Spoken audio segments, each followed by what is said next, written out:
Malam ni sambungan kepada hadis yang Ana cerita pada bulan lepas tentang janji Rasulullah sallallahu alaihi wasallam yang kita semua akan hadapi.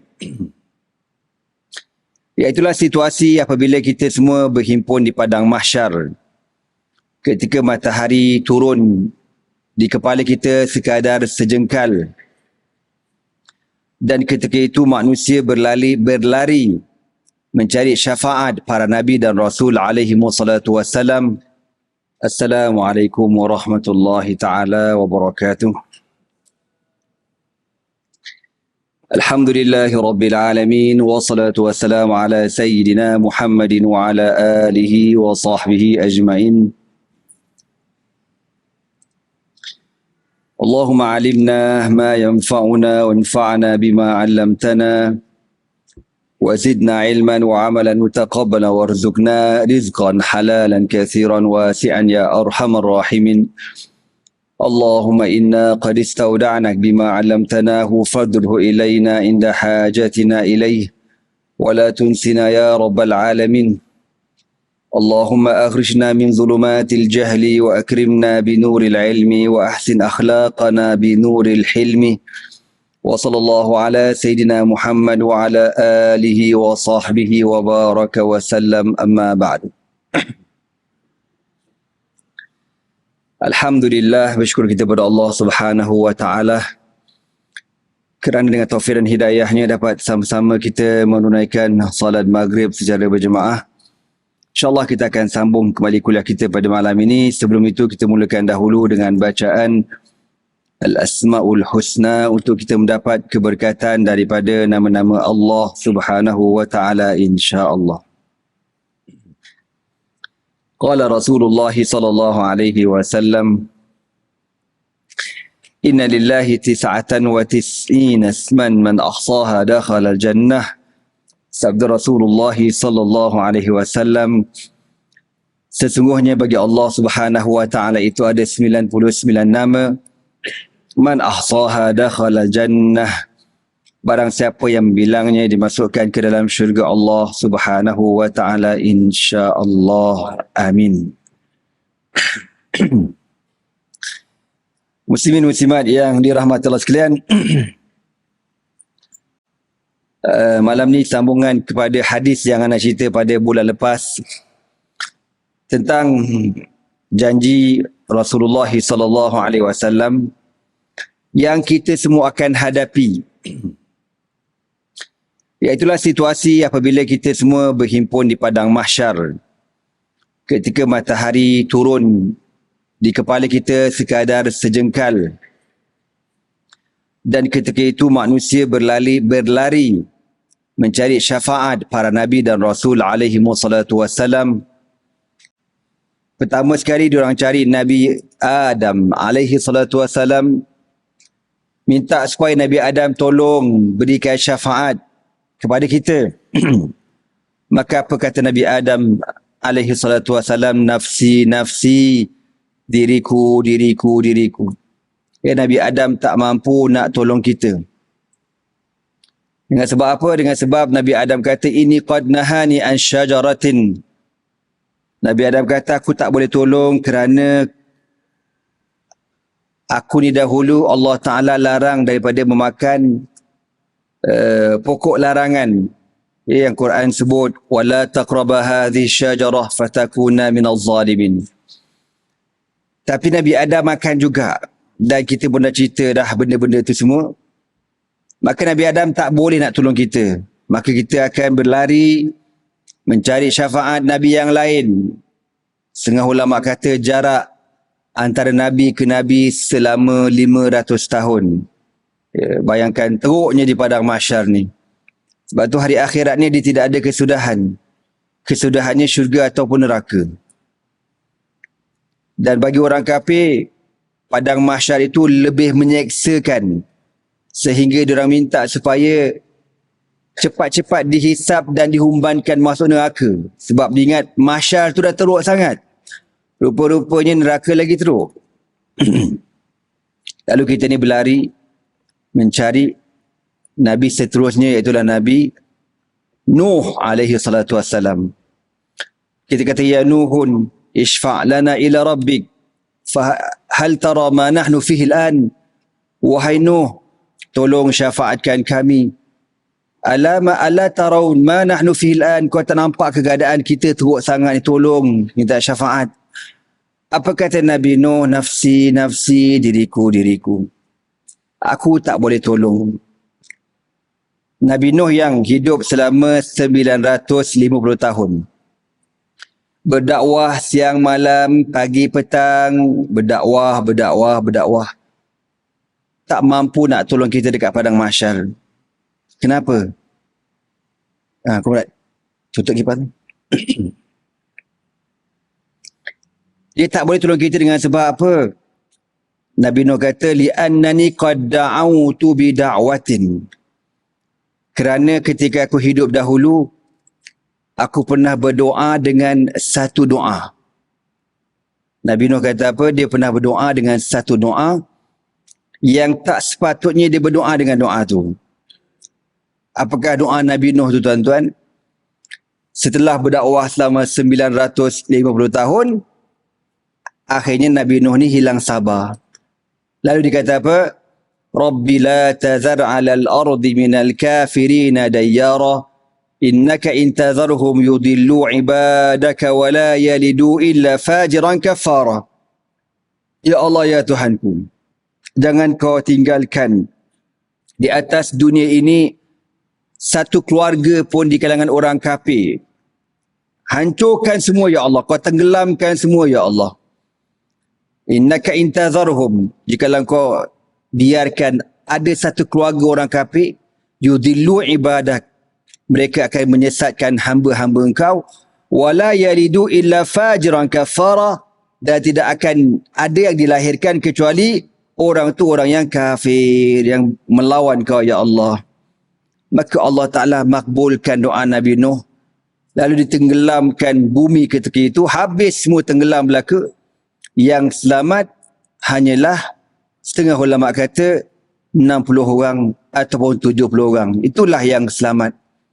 Daripada 60 ataupun 70 orang itulah, setelah mereka berlayar beberapa hari, katanya sebulan, ada kata 40 hari, wallahu alam.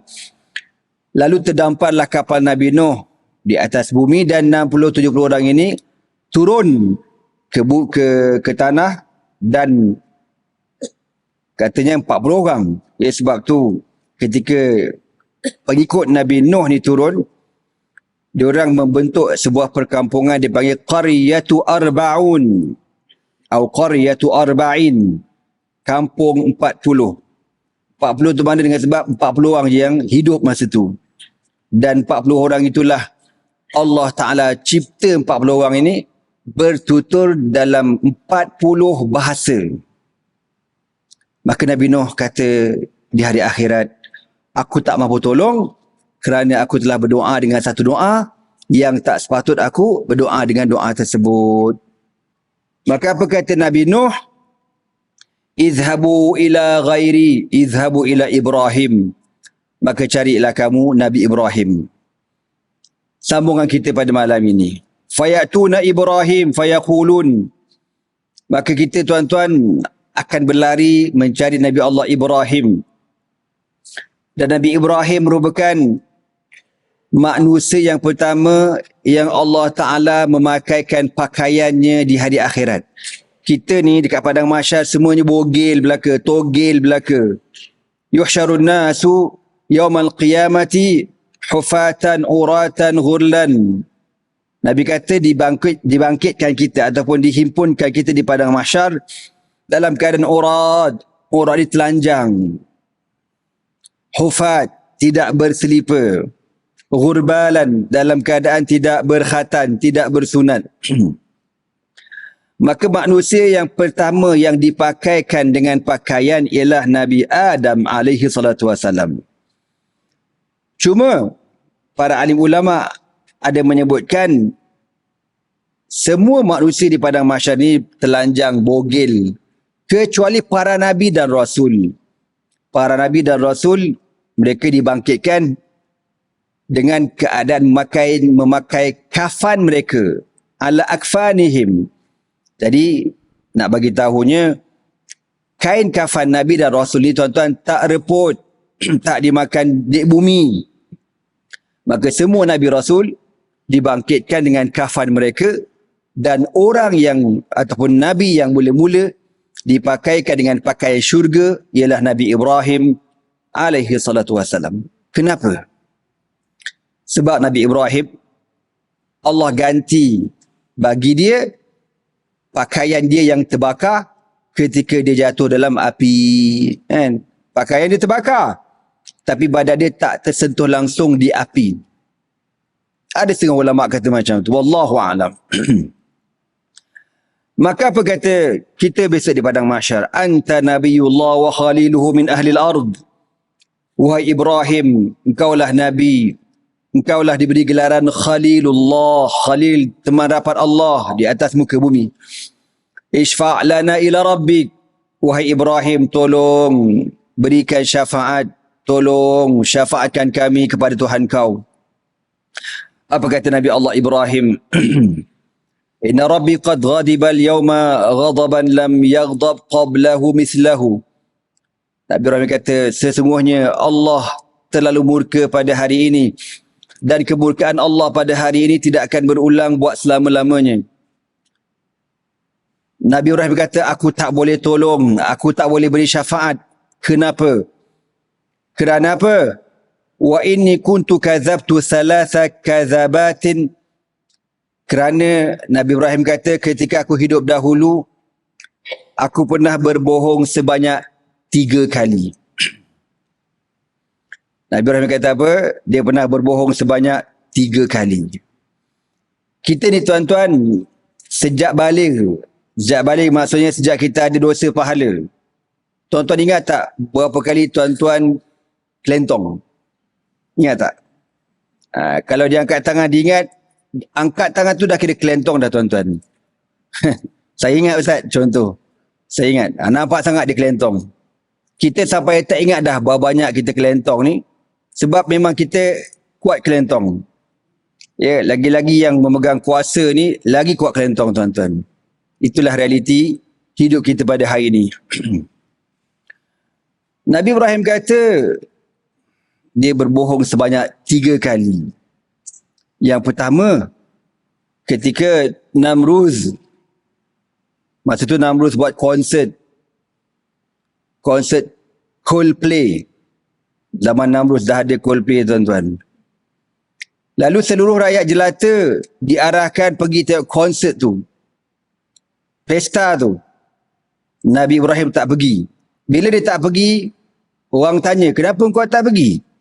Nabi Ibrahim kata, inni saqim. Aku sakit. Kata Nabi Allah Ibrahim, sedangkan aku tak sakit pun. Cuma aku sakit hati melihat maksiat. Nabi kata apa? Dia sakit tapi sakit hati dengan maksiat. Bukan badan dia secara zahir dia tak sakit, tapi dia sakit hati melihat maksiat. Maka ulama kata itu bukan berbohong. Betul dah tu. Memang sakit dah, sakit hati tengok maksiat. Betul dah tu, tak bohong. Tapi Nabi Ibrahim beranggapan itu bohong, dia kata. Yang kedua, ketika orang pergi konsert berpesta tu, Nabi Ibrahim masuk dalam gereja, dalam kuil Namruz, dan dia pecahkan semua patung-patung yang ada kecuali yang besar sekali. Yang besar dia tak pecahkan, dia letak kapak dekat tangan yang paling besar sekali tu. Habis konsert, diorang pun baliklah nak sembahyang, taubat tuan-tuan. Itulah lebih kurang bahasanya. Dia masuk-masuk kuil, terperanjat lah. Tengok-tengok dia punya berhala semua dah barai dah. Dia pun tanya, siapa punya kerja ni? Siapa punya kerja ni? Dia kata tak ada orang lain dah. Confirm Ibrahim. Sebab Ibrahim ni kerja dia membangkang tak habis-habis. Membangkang tak habis-habis. Itulah kerja dia. Bacalah Quran kalau tak percaya. Nabi Ibrahim ni, masa dia nak dapatkan bantuan makanan daripada Namruz pun dia berdebat lagi. Zaman tu tuan-tuan, Namruz bagi bantuan beras tempatan. Gitulah. Contohlah, Kau nak percaya ke tak nak, lantak korang. Tapi dia nak bagi bantuan makanan kepada rakyat. Maka rakyat beratur. Termasuklah Nabi Allah Ibrahim alaihi salatu wassalam beratur. Dia berhak di rakyat. Orang semua dapat beras, semua dapat. Seronoklah dapat beras. Sampai ke giliran Nabi Ibrahim, sebelum dia dapat bantuan, dia berdebat dulu dengan Namrud. Allah berfirman dalam Al-Quran, Alam tara ila alladhi hajja Ibrahim fi rabbih an atahu Allahul mulk. إذ قال إبراهيم ربي الذي يحيي ويميت قال أنا أحيي وأميت قال إبراهيم فإن الله يأتي بالشمس من المشرق فأت بها من المغرب فبهت الذي كفر والله لا يهدي القوم الظالمين. Allah kata dalam Al-Quran, adakah engkau tidak melihat, wahai Muhammad, kepada seorang lelaki yang berdebat dengan Nabi Ibrahim. Ketika Nabi Ibrahim berkata, Tuhanku menghidup dan mematikan. Maka Namrud kata, aku juga boleh hidup dan mematikan. Nabi Ibrahim kata, macam mana? Lalu Namrud ni dia ambil 2 banduan dari penjara. Seorang dia bunuh, tengok, seorang aku matikan, aku bunuh. Seorang lagi, aku tak bunuh, aku biarkan dia hidup. Hiduplah dia. Tu kata Namrud. Bongoknya Namrud, tuan-tuan. Okey, tak apa. Maka Nabi Ibrahim kata, Tuhanku menerbitkan matahari daripada sebelah timur, aku nak kau terbitkan matahari daripada sebelah barat. Bila Nabi Ibrahim kata macam tu, Namrud tak boleh buat. Kan? Kalahlah Namrud. Debat tu pula, orang tengok siaran live TikTok lagi, tuan-tuan. TikTok zaman tu lah. Tuan-tuan agak-agak bila Namrud kalah berdebat dengan Nabi Ibrahim, agak-agak Nabi Ibrahim dapat bantuan beras tak agak-agak ni? Dapat tak? Confirm lah tak dapat bang, pasal melawan kan. Gitulah realiti perjuangan.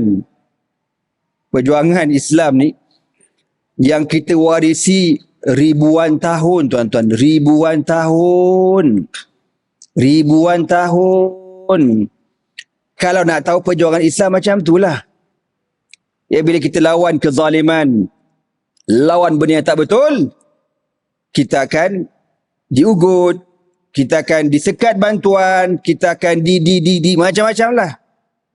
Tapi bagi orang yang beriman, benda-benda macam tu tak ada benda. Sebab apa? Yang menciptakan orang kafir itu pun Allah juga. Kan? Yang bagi nyawa, bagi ruh pun Allah juga. Orang zalim tu Allah juga. Allah belaka. Maka kita sebagai orang beriman, kita bertawakal pada Allah. Maka Allah kata, wa may yatawakkal 'ala Allahi fa huwa hasbuh. Kan? Bila kita bertawakal dengan Allah, cukup segala-galanya. Maka Nabi Ibrahim ini tak ada orang lain dah. Dialah yang pecahkan berhala. Maka Namrud pun panggil Nabi Ibrahim. Dia pun tanya, anta fa'alta hadza bi alihatina ya Ibrahim? Adakah engkau yang buat benda ni dekat Tuhan kami? Kau pecahkan Tuhan kami? Apa kata Nabi Ibrahim? Bal fa'alahu kabiruhum hadza. Bahkan yang buat benda ni tu yang besar sekali. Berhala yang besar sekali. Dia siap pegang kapak lagi. Ada kata Nabi Ibrahim sangkut dekat leher. Tengok, dia siap sangkut dekat leher lagi. Bangga lagi. Nabi pun bengang. Nabi kata, ini kan berhala. Nabi Ibrahim kata, oi, jawablah. Malakum la tantiqun. Kenapa korang tak jawab? Jawablah, orang tanya. Berhala, jawab. Berhala senyap. Jadi berhala batu. Bila Nabi Ibrahim tunjukkan kebodohan Namrud, menyebab berhala yang tak boleh bergerak, tak boleh memberi manfaat, tak boleh beli mudarat, maka Namrud pun bengang ke Nabi Allah Ibrahim. Apa kata Nabi Ibrahim? Itulah kali kedua aku berbohong. Bila Namrud tanya, siapa yang pecahkan berhala ni? Aku cakap, berhala bukan aku. Itu bukan bohong bang. Itu nak suruh Namrud fikir, guna kepala otak engkau. Tapi Nabi Ibrahim ni seorang Nabi yang warak. Bagi dia itu bohong. Dia kata, tuan-tuan boleh fikirlah macam mana waraknya Nabi Ibrahim ni. Kita pada hari ni bukan tahap bohong ni, kencing, hancing ni jangan cakap lah, memang ngeri lah tuan-tuan. Tuan-tuan faham ke tidak aku cakap apa ni? Faham kan? Okey. Nabi ada sebut dalam hadis, wa innar rajula la yusaddiqu hatta yuktaba indallahi siddiqan wa yataharra sidqah hatta yuktaba indallahi siddiqan. Ada seorang lelaki ini sentiasa bercakap benar dan dia berusaha untuk bercakap benar sehingga akhirnya ditulis di sisi Allah dia seorang yang as-siddiq, yang terlalu benar. Sebagai contoh siapa dia? Abu Bakar As-Siddiq radhiyallahu taala anhu. Tetapi di waktu yang sama Nabi kata ada seorang lelaki la yakzib, membohong, menipu, wa yataharral kadzib, dan dia kalau bercakap dia mesti menipu. Ni bahaya. Ini cukup bahaya punya penyakit, kau tahu tak? Aku tak tahu keturunan apa ni. Yataharral kadzib. Yataharra dalam bahasa Arab, dia berhati-hati untuk menipu orang. Bukan berhati-hati untuk bercakap benar. Kita kita ni kan sepatutnya berhati-hati cakap benar, berhati-hati cakap betul, jangan menipu kan. Tapi dia ni yataharra al-kadzib. Sebelum bercakap dia dah bajet dah. Kali ni aku nak kelepet apa Dia dah 5 benda dia akan kelentong. Dia akan bohong.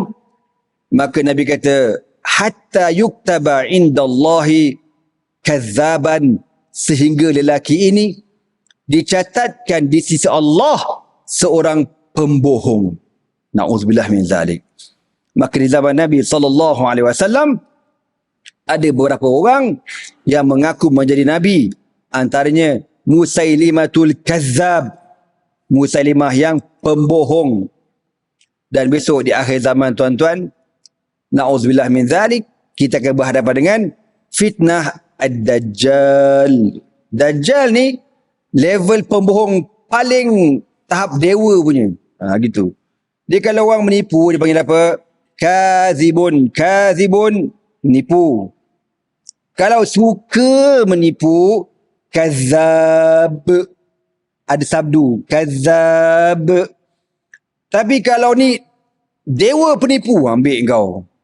Dewa penipu ni tak boleh kata apa. Memang penipu dia tahap masuk neraka punya penipu. Dajjal. Begitu Dajjal. Na'udzubillah min zalik.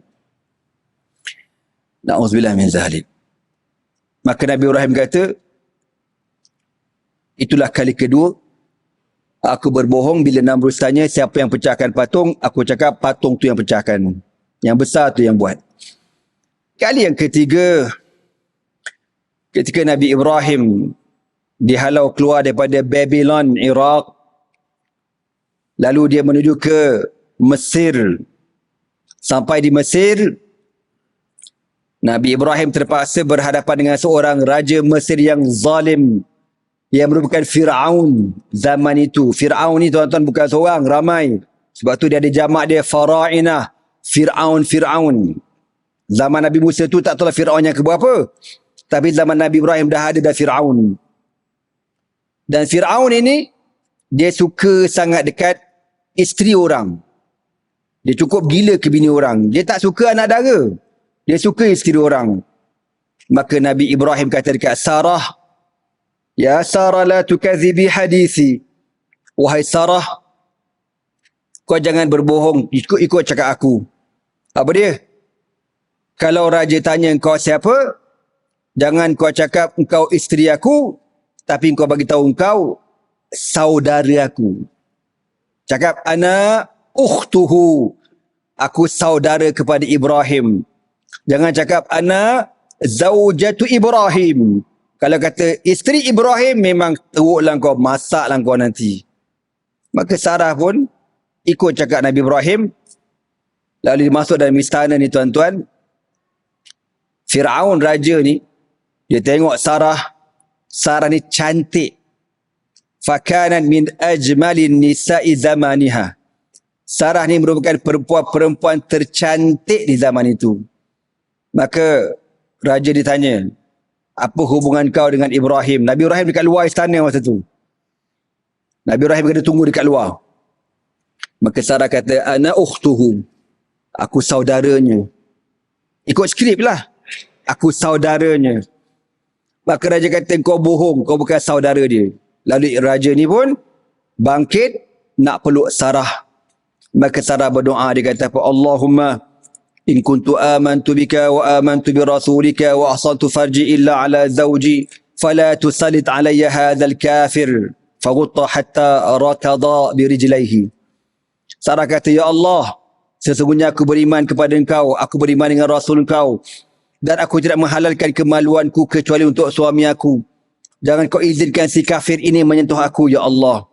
Tiba-tiba datang satu kuasa, cekik raja ni tuan-tuan. Tercekik orang tu ni. Macam tu. Maka Sarah bila tengok raja tu tercekik, Sarah panik. Sarah pun kata, Allahumma in kunta qataltahu qalu inni qataltuhu. Ya Allah, kalau kau bunuh dia, orang tuduh aku yang bunuh dia, ya Allah. Lalu dilepaskan raja ni tuan-tuan. Tak lama kemudian raja ni nak peluk balik Sarah. Sarah berdoa dengan doa yang sama. Allahumma in kuntu amantu bika wa amantu bi rasulika wa ahsantu farji ila ala zawji fala tusallit alayya hadzal kafir. Sekali lagi raja tu kena cekik. Sampailah kali ketiga, raja ni macam dah insaf lah. Sampai 3 kali tak berjaya, kena cekik. Apa kata raja tu? Ukhruji fa innaki syaitanah, dia kata. Wahai Sarah, kau keluar. Kau bukan orang, kau setan. Dia kata dekat Sarah. Sedap-sedap kata orang setan. Kau tu bapa setan. Tuan-tuan semua, itulah kali ketiga Nabi Ibrahim mengatakan dia berbohong. Sebab dia kata, dia bagi tahu dekat Sarah, Sarah, jangan cakap engkau isteri aku, tapi engkau cakap engkau saudara aku. Maka ulama menafsirkan, mentakwilkan maksud saudara itu pun tetap betul, tak salah.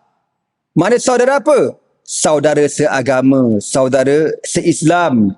Sebab zaman tu tidak ada yang beriman kecuali Nabi Ibrahim dengan Sarah sahaja. Tetap tak bohong.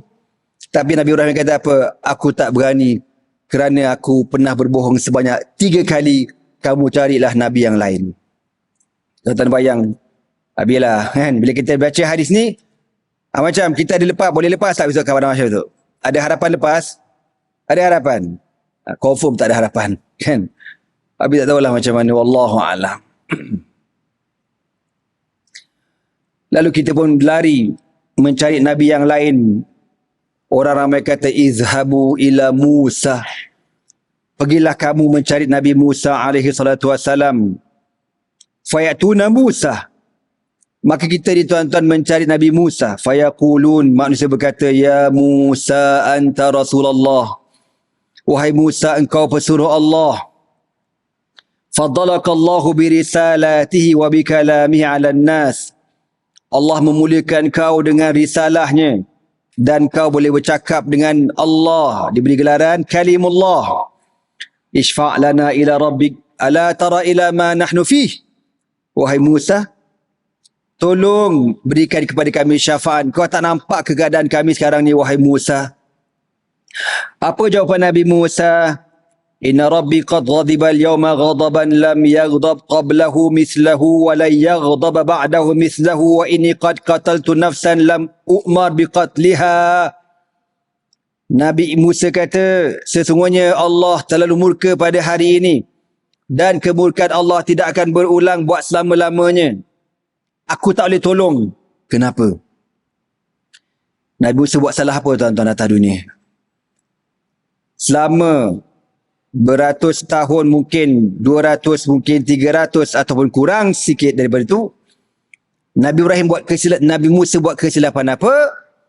Dia kata apa? Aku pernah bunuh orang. Nabi Musa dia pernah bunuh orang. Kalau tuan-tuan masih ingat lagi kisahnya, satu hari Nabi Musa dia masuk dekat pasar. Waktunya waktu tengah hari, setengah riwayat kata. Masa tu orang tak ada, orang pakat berehat dekat rumah.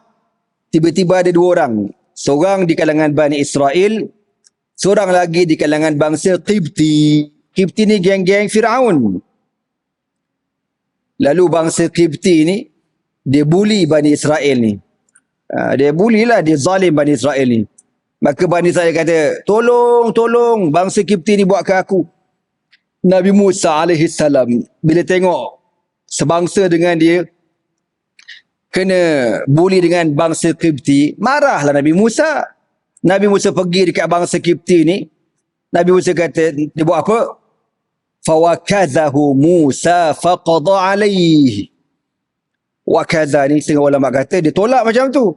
Apa gaduh-gaduh ni? Kau jangan buli orang Dia tolak macam tu. Ada setengah kata dia bagi penumbuk sebiji. Bam! Mati terus. Baik kau. Knock out tuan-tuan. Ini Mike Tyson pun tak boleh. Penumbuk Nabi Musa dia aku tak tahu berapa kilo kau tahu tak. Mati terus. Bam! Mati terus. La hawla wa la quwwata illa billah. Dan Nabi Musa tu buat benda tak sengaja. Dia tak tahu. Dia mana tahu. Dia ingat penumbuk dia 2 tahil dia tuan-tuan. 5 gram je. Rupa-rupanya penumbuk dia boleh patah tengkuk orang. Mati terus. Nabi Musa alaihi salam. Dia punya kekuatan tuan-tuan. Dia pernah tarik janggut Nabi Harun. Sekali ketika Nabi Musa terima Taurat. Selama 40 hari. Masa dia nak pergi naik bukit tu, dia pesan dekat Nabi Harun. Harun, tolong jaga. Harun tu abang dia. Harun, tolong tengok umat aku ni. Bani Israel ni. Jangan biarkan diorang rosak. Okey. InsyaAllah aku tolong tengok. Nabi Musa bermunajat 40 hari. Dia turun-turun tengok-tengok. Bani Israel dah sembah patung lembu. Mengamuklah dia. Orang pertama dia cari siapa dia? Abang dia, Nabi Harun. Aku suruh jaga Bani Israel, kau buat apa? Nabi Harun ni janggut panjang, janggutnya hitam lah. Dia pegang janggut Nabi Harun ni, macam tu ditarik. Janggut hitam ni yang bawah ni berubah jadi uban. Pucat kau tu. Warna jadi putih. Kau faham tak cerita aku ni? Tak faham kan? Aku pun tak faham juga. Nak bagi tahu power je Nabi Musa tu. Sampai janggut tu akornya mati terus. Putih terus janggut Nabi Harun. Itu ada dalam sirah cerita. Dan Nabi Musa ini, antara kehebatan dia lagi, pernah satu hari, tengah dia duduk dekat rumah tuan-tuan, tiba-tiba ada orang lelaki rumah dia. Hei, siapa ni? Kurang hajar kau. Dia pergi, dia sepak. Nabi Musa dia tak ada nak bagi salam ke, nak perkenalan, tak ada. Dia kurang hajar ni, menceroboh rumah aku ni. Dia sepak, hilang, mauting hilang. Hilang? Di mana? Roper-ropernya tuan-tuan, yang dia sepak tu malaikat. Malaikat maut, kau tahu tak? Lalu malaikat maut naik ke langit. Bertemu Allah. Apa kata malaikat? Ya Rabbi innaka qad arsaltani ila abdin la yuridul maut. Ya Allah, Engkau telah mengutuskan aku kepada seorang hamba yang tak nak mati. Kau tengok dia buat apa kat aku? Dia sepak aku sampai terkeluar biji mata. Ini bukan cerita kelentong tau. Ini bukan cerita lawak ni. Ini dah ada hadis Muslim sahih. Terkeluar mata malaikat. Dia sepaknya Nabi Musa. La hawla wa la quwwata illa billah. Kalau kita kena sepak dengan Nabi Musa ni, aku tak tahu bergegar kepala otak, stroke semua hidup tuan-tuan. Koma tu. Kan? Sengit kepala kau. Malaikat maut tercabut mata dia. Faradallahu basarahu. Lalu Allah Ta'ala kembalikan balik mata malaikat tu. Dan Allah kata kepada malaikat, kau turun balik. Bagi tahu kepada Musa. Perkenalkan diri kau elok-elok. Bagi tahu dekat dia. Kalau dia nak mati, cabut nyawa. Kalau dia tak nak mati, aku bagi lagi umur kepada dia. Macam mana tuan-tuan? Dengar cerita ni. Lalu malaikat pun turun. Dia turun-turun. Tengok-tengok muncul dekat Nabi Musa. Datang pula engkau. Kan? Nabi Musa nak sepak je. Ya Assalamualaikum ya Musa. Ana malakul maut. Dia lain macam ni. Ini kalau dah keluar warna macam ni kena berhenti. Allah.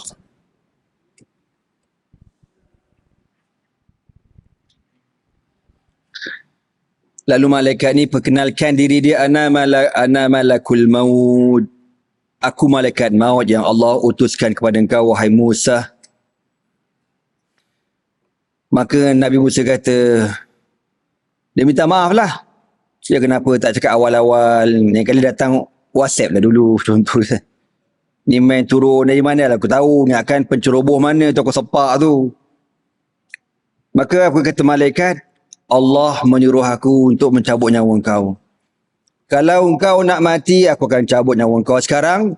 Tapi kalau engkau tak nak mati, Allah akan panjangkan umur engkau sebanyak bulu yang melekat di tapak tangan kau. Contohlah kan, ini bulu kambing atau kapet yang ni lah. Nabi Musa ni, dia, malaikat suruh buat gini lah. Tapak tangan ni buat gini, kan? Lepas tu angkat. Ni yang bekas, ada kesan tapak tangan ni. Berapa bulu kambing yang melekat dalam kawasan bekas tapak tangan ni, dikira berapa? Contoh, kira-kira ada 1000 bulu. Maka Allah akan panjangkan umur kau selama 1000 tahun. Kau nak tak? Maka apa kata Nabi Musa? Cukuplah, aku tak nak. Maka Nabi Musa memilih untuk kematian, untuk mati. Ya. Maka itu para Nabi dan Rasul, diorang tak akan mati kecuali malaikat akan turun, maklumkan dulu nak hidup ke nak mati. Semuanya akan pilih untuk mati. Kalau kita tuan-tuan, malaikat bagi offer macam tu, tuan-tuan nak hidup ke nak mati? Tahu tak apa. Bukan sebelah tangan bang. Sebelah tangan 2 lagi. Malaikat boleh tambah lagi tak sebelah lagi. Dengan tapak kaki sekali. Malaikat kata aku bagi tapak kaki kat muka kau pun tahu. Kita tak ada tuan-tuan. Kita nak cabut, dia cabut nyawa kita, tak ada warning, tak ada apa. Semoga Allah Ta'ala mengakhiri umur kita dengan husnul khatimah insya-Allah. Amin. Maka Nabi Musa kata, aku tak boleh tolong kamu di hari akhirat dengan sebab aku pernah membunuh orang. Yang kita sebut tadi, dia pukul bangsa Kipti, mati orang tu. Dia pun tak tahu kekuatan ini boleh membunuh orang. Maka Nabi Musa kata, izhabu ila ghairi. Pergi cari orang lain. Izhabu ila Isa. Maka carilah kamu Nabi Isa alaihi salam. Minta tolong dengan Nabi Isa alaihi salam. Fayatuna Isa fayaqulun ya Isa anta Rasulullah wa kalimatuhu allati alqaha ila Maryam wa ruhum min. Wahai Isa, engkaulah pesuruh Allah. Engkaulah diberi gelaran kalimatullah. Nabi Isa alaihi salam dia ada beberapa gelaran. Ruhullah, kalimatullah, Al-Masih Isa bin Maryam. Al-Masih ni gelaran bagi Nabi Isa dan gelaran bagi Dajjal. Masihud Dajjal pun Masih juga. Al-Masih Isa pun Masih juga. Apa bezanya? Bezanya tuan-tuan, Al-Masih dalam bahasa Arab daripada perkataan masaha. Masaha dengan mana menyapu. Ada ulama tafsir sebut Nabi Isa ketika dilahirkan daripada perut maknya Sayyidatina Maryam, badannya seperti disapu minyak. Tak ada langsung darah wiladah, tak ada darah beranak tak keluar, nifas tak ada, wiladah tak ada. Samalah seperti kelahiran Rasulullah sallallahu alaihi wasallam. Ya, kita dalam bulan Maulidin Nabi sallallahu alaihi wasallam sekarang ni. Nabi lahir dalam keadaan setitis darah pun tak keluar, tak ada darah wiladah. Maka Nabi Isa itu diberi gelar Al-Masih dengan sebab seakan-akan ketika dilahirkan badan dia disapu oleh minyak, licin macam tu. Dan ada ulama kata maksud Al-Masih, Nabi Isa akan sapu dunia ini daripada segala kerosakan, kesesatan, disapunya semua untuk menggantikan dengan Al-Islam. Kan apa benda yang Nabi Isa akan buat nanti? Dia turun nanti, fayuksirus saliba wa yaqtulul khinzira. Dia akan patahkan salib dan dia akan bunuh semua babi-babi tuan-tuan. Masa tu mana-mana nak mempertahankan kebabiannya, tak ada harapan masa tu. Ngangkang kau kena. Salib-salib Kristian ni takkan ada tuan-tuan semua. Habis kena patahkan belaka. Sekarang tak boleh buat lah. Tunggu. Nabi Isa turun, smack down semua tuan-tuan. Itu. Panjang umur, murah rezeki, insya-Allah. Dan Nabi Isa akan membunuh Al-Masihud Dajjal. Kerana Dajjal masa tu dia dah sapu dunia tuan-tuan selama 40 hari. Dia sesatkan habis manusia. Dia jahanamkan habis semua manusia. Kecuali orang-orang yang dipelihara oleh Allah Subhanahu Wa Taala. Harap-harap kita semua dipelihara insya-Allah. Amin. Anda boleh tengok orang kita berebut makanan ni tuan-tuan, berebut beras ni. Seingat-ingat saya lah, orang yang berebut makanan ni yang hidup dekat zon perang. Ya, kami biasa hantar bantuan kemanusiaan dekat Syria. Biasa yang berebut makanan ni orang dekat zon perang tuan-tuan. Tiba-tiba negara kita ni aman damai, orang berebut beras. Ini belum Dajjal keluar tau. Kalau Dajjal keluar besok, makanan tak ada lagi teruk tuan-tuan. Maka sahabat kata, ya Rasulullah, apakah makanan orang mukmin ketika itu? Maka Nabi kata, makanan orang mukmin ketika itu zikrullah. Ialah berzikir. Subhanallah, walhamdulillah, wa la ilaha illallah, Allahu Akbar. Yajri majra ta'am. Bila kita sebut zikir itu, zikir apa-apa yang kita sebut, dia akan melalui laluan makanan kita dan mengenyangkan. Ini kalau panjang umur, berlakulah. Anda pun tak tahu lah, kita tak berani nak berhadapan dengan benda-benda macam ni, na'udzubillah min zalik. Dalam hadis Nabi kata, macam mana kau rasa kau hebat, macam mana kau rasa iman kau kuat, jangan kau berangan berjumpa Dajjal. Sebab Nabi kata ada seorang lelaki yang dia yakin imannya kuat, dia yakin dia pertahankan keimanan dia. Bila Dajjal tu keluar tuan-tuan, membawa dia punya fitnah dia, lelaki ni habis murtad terus. Na'udzubillah min zalik. Dan Nabi kata bila Dajjal keluar besok, ikat isteri, anak-anak perempuan kamu dan ibu-ibu kamu dalam rumah. Ya, Nabi kata kalau Dajjal keluar, pastikan anak perempuan, isteri kita, mak kita kalau masih hidup, diikat dalam rumah. Nabi kata jangan bagi keluar. Sebab apa? Sebab yang paling mudah terfitnah, terpengaruh dengan fitnah Dajjal ialah kaum wanita. Lalu tuan-tuan, kita akan bertemu dengan Nabi Isa alaihi salatu wassalam dan kita tanya, kita minta, wahai Isa, tolong syafaatkan kami. Apa kata Nabi Isa? Inna rabbi qad ghadiba al-yawma ghadaban lam yaghdab qablahu mislahu wa lan yaghdab ba'dahu mislahu wa lam yazkur dhanban. Nafsi, nafsi, nafsi, izhabu ila ghairi, izhabu ila Muhammadin sallallahu alaihi wasallam. Sampai ke giliran Nabi Isa senyap. Dia tak bagi jawapan. Kenapa dia tak boleh tolong kita dekat padang mahsyar? Dia diam. Dia diam, tak cakap. Ulama kata kenapa Nabi Isa diam? Sebab bagi Nabi Isa, dosa dia paling besar sekali. Di kalangan Nabi-Nabi tadi kan, start Nabi Adam, Nabi Nuh, Nabi Ibrahim, Nabi Musa, semua ada alasan kan kenapa tak ada tolongan. Sampai Nabi Isa, dia diam, dia tak cakap, dia diam, dia takut sangat. Sebab apa? Ulama kata sebab orang Kristian menyembah dia. Lagi besar. Bukan salah dia pun, bukan salah dia. Tapi dia tak berani bercakap tuan-tuan. Sampai macam tu kalau tuan-tuan fikir dah teruknya padang mahsyar tu. Para Nabi Rasul ni kan pilihan Allah. Maksum. Tak ada dosa walaupun setitik pun tak ada dosa diorang ni. Tapi tak berani dengan Allah di padang mahsyar. Tak berani, diam. Allah macam mana esok. Maka Nabi Isa diam. Tak jawab apa. Sebab apa? Ulama kata sebab orang Kristian menganggapkan dirinya sebagai Tuhan. Lalu kita pun berlari mencari Nabi Muhammad sallallahu alaihi wasallam. Fayatuna wa yaqulu ya Muhammad anta Rasulullah wa khatamul anbiya. Kita pun jumpa Nabi, kita kata apa? Ya Muhammad anta Rasulullah, dan kau merupakan pengakhir segala nabi. Wa qad ghafarallahu laka ma taqaddama min dhanbika wa ma ta'akhkhar. Dan Allah Taala telah mengampunkan semua kesalahan kau ya Rasulullah. Yang dulu, yang tak ada Nabi, tak ada dosa, ma'asum. Ishfa' lana ila rabbik. Tolong berikan syafaat kami, wahai Nabi. Ala tara ila ma nahnu fihi. Wahai Rasulullah, kau tak nampak keadaan kami teruk sangat ni? bila kita minta syafaat dengan Nabi Muhammad sallallahu alaihi wasallam, apa jawapan Nabi?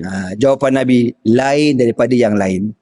Semua Nabi kata apa? Nafsi, nafsi, nafsi, diriku, diriku, diriku. Aku tak boleh tolong. Aku pernah buat salah. Pergi cari Nabi lain. Kita pergi cari Nabi lain. Nabi lain kata apa? Aku tak boleh tolong. Diriku, diriku, diriku. Aku tak boleh tolong. Aku ada buat salah. Pergi cari Nabi lain. Semua kata macam tu. Kecuali Nabi Muhammad sallallahu alaihi wasallam. Qal fa'antaliq, maka Nabi pun bangkit. Fa'ati tahta al-arsh, lalu aku pergi di bawah arasy Allah Subhanahu wa taala. Fa'aqa'u sajidan li rabbi, dan Nabi Muhammad terus sujud di bawah arasy. Thumma yaftahu Allahu alayya min mahamidihi wa husni thana alaihi syai'an lam yaftahu ala ahadin qabli. Ketika Nabi sujud itu, Allah Ta'ala mengilhamkan kepada aku untuk aku memuji Allah dengan puji-pujian yang tak pernah dipuji oleh mana-mana makhluk di atas dunia. Kita masa atas dunia sekarang ni, kalau kita puji Allah, kita kata apa? Alhamdulillah ke? Subhanallah ke? Masya Allah, tabarakallah. Lagi apa? Allahu Akbar. Lagi. Apa lagi? Habis kata perkataan yang habis. Kata tak ada. Kan? Masya Allah, tabarakallah, subhanallah. Ada lagi? Habis dah kot.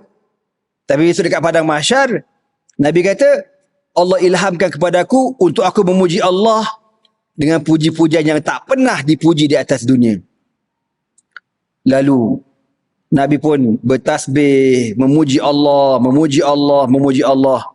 Lalu ada satu suara berkata kepada Nabi, Ya Muhammad irfa' ra'sak, wahai Muhammad, angkat kepala engkau.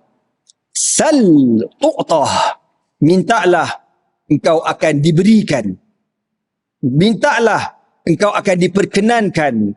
Washfa', berikan syafaat. Tu syafa', engkau akan diberikan syafaat. Fa'arfa'u ra'si, maka Nabi kata, aku berangkat kepala aku daripada sujud.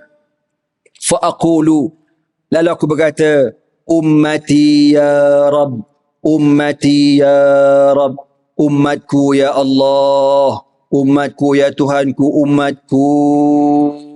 Tengok, Nabi sayang sangat dekat kita, tuan-tuan. Sayang sangat dekat kita. Kalau kita fikirlah situasi padang mahsyar ni, betapa Nabi sayang dekat kita, tuan-tuan. Kita tak tergamak atau tak nak buat kurang hajar kepada Nabi SAW. Kita tak tergamak nak menentang segala ajaran Rasulullah SAW.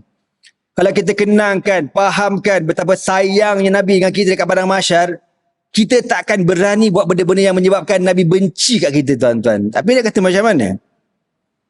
Ya, umat ini ada yang tak reti bahasa, tak reti mengenang budi. Kita ni beruntung tahu Allah pilih menjadi umat Nabi Muhammad SAW. Dan Allah pilih kita ni bukan Allah kata, cipta je lah. Bukan. Ini berada dalam ilmu Allah, di Lauhil Mahfuz. Seluruh Nabi, antaranya Nabi Musa AS minta kepada Allah, Rabbi ja'alni ummata Ahmad. Nabi Musa kata, Ya Allah, jadikan aku umat Muhammad. Tuan-tuan fikirlah. Nabi Musa tu level dia tu boleh bercakap dengan Allah. Dia berdoa pada Allah, Rabbi ja'alni ummata Ahmad. Ya Allah, jadikan aku umat Muhammad. Allah kata tak boleh, engkau kena jaga Bani Israel. Lepas tu Nabi Musa dalam peristiwa Al-Isra' wal Mi'raj, dia menangis. Dia tengok Nabi Muhammad, dia menangis. Dia kata apa? Beruntung pemuda ini. Dia beruntung, umatnya beruntung. Menangis Nabi Musa. Tiba-tiba kita pada hari ini, tuan-tuan, tahulah aku. Ajaran Nabi ditentang. Hadis Nabi dilawan. Nak buat hadis 40 dekat silibus pelajaran dekat sekolah rendah pun ada orang kafir masuk campur. Dia kata hadis tak boleh. Hadis tak boleh. Ikut cakap orang kafir. Gila lah korang ni. Apa hal kau ni? Aku tak pernah sentuh agama kau. Kau pula menyebut pasal agama aku. Lepas tu ada pula orang Islam lah yang bongok ikut cakap orang kafir. Ni buat seko, geram betul aku. Kau tahu tak besok kat padang mahsyar kau cari Nabi, tahu tak? Anak tak boleh lah. Kalau benda macam ni aku jadi emosi, tahu tak? Nabi punya sayang kat kita, tahu. Nabi kata, Rabbi ummati. Ya Allah umatku, ya Allah umatku. Nak selamatkan kita. Kita hari ni ikut cakap orang kafir. Mana aku tak bengang, kau tahu. Siap nak boleh tapir-tapir pula hadis 40. Sepak muka kau, berterabur gigi, kau tahu. Ini nak kau tahu. Biadabnya orang kafir pada hari ni. Yang kita ni pula bertoleransi, tak habis-habis dengan orang kafir. Sedangkan hadis yang diorang suruh tarik tu apa dia? Hadis yang Nabi kata, umirtu an uqatilan nas hatta yashhadu an la ilaha illallah wa anni Muhammad Rasulullah wa iqama salat wa ita'az zakah fa idza fa'alu dhalika asaw minni dima'ahum wa amwaluhum illa bihaqqi lisan wa hisabuhum 'ala Allah. Nabi kata, umirtu, aku disuruh oleh Allah. Umirtu, aku disuruh. Kalau disuruh, siapa yang suruh? Allah. Tiba-tiba hadis tu nak dibuang, tuan-tuan. Mau. La hawla wa la quwwata illa billah. Mau tak menggelegak darah aku, kau tahu tak? Tapi itulah kita pula di akhir zaman pelik ni. Bila kita yang mengaji agama, daripada kecil aku belajar agama, nak sampaikan agama, kita pula di warning. Ustaz,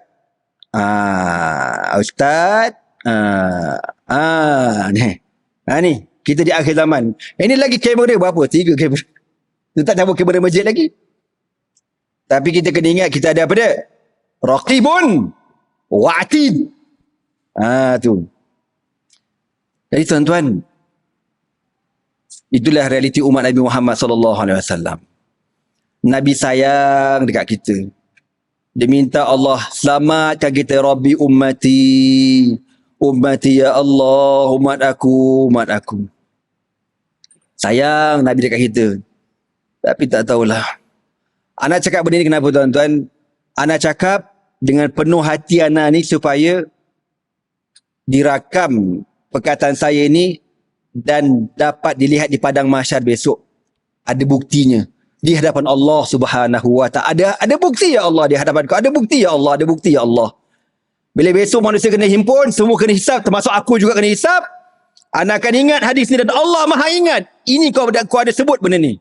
Di hadapan Allah, aku sayangkan Rasulullah, aku cakap benda ni ya Allah. Dengan harapan selamatlah besok. InsyaAllah. Amin. Nak amin pun tak berani. Tuan-tuan semua. Ya Allah. Maka apa kata Allah? Ya Muhammad, adkhil min ummatika man la hisaba alaihim min babil aymani min abwabil jannah. Lalu Allah kata, wahai Muhammad, masukkan di kalangan umat engkau mereka-mereka yang tidak dihisab di dalam pintu-pintu di sebelah kanan di pintu-pintu syurga. Wa hum syuraka'un nasi ma siwa dzalika min al-abwab. Dan pintu-pintu yang lain boleh masuk juga. Tuan-tuan, di kalangan umat Nabi Muhammad sallallahu alaihi wasallam ada mereka-mereka yang terpilih untuk masuk syurga tanpa hisab, tuan-tuan. Tapi saya pernah baca hadis tu. Tak ramai. Hanya 70,000. Tu yang kita jam tu, 70,000. Ya Allah, 70,000. Anda baca hadis tu masa anda berada dekat Syria. Masa tu anda baru tingkatan 1 dekat Syria. Tingkatan 1 umur saya masa tu 21. Kat Syria. Anda ingat lagi anda baca hadis tu dalam kelas? Mengalir mata, sedih. Sebab tak ramai umat Nabi yang masuk syurga tanpa hisab. Jauh di sudut hati anda kata, ya Allah, tolonglah selit aku seorang, ya Allah, selitlah aku seorang, ya Allah. Kan?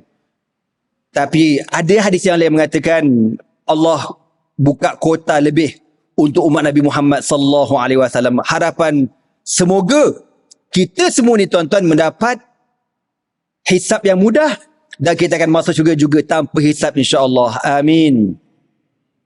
Jangan minta dihisab, jangan minta dihisab. Nabi kata manukishal hisabu uzib. Sesiapa yang dihisab di padang mahsyar confirm kena azab. Nauzubillah min zalik. Qala, maka umat Nabi sallallahu alaihi wasallam diberikan kemudahan oleh Allah untuk masuk ke dalam syurga Allah Subhanahu wa taala. Allah, untung jadi umat Nabi Muhammad. Jaga elok agama ni. Jaga perasaan Nabi. Nabi tu segi zahirnya mati dah tuan-tuan, segi zahir dah wafat. Tetapi realitinya para nabi dan rasul tak mati. Wa innal anbiya'a la yusalluna fi kuburihim. Para nabi dan rasul bersembahyang dalam kubur mereka.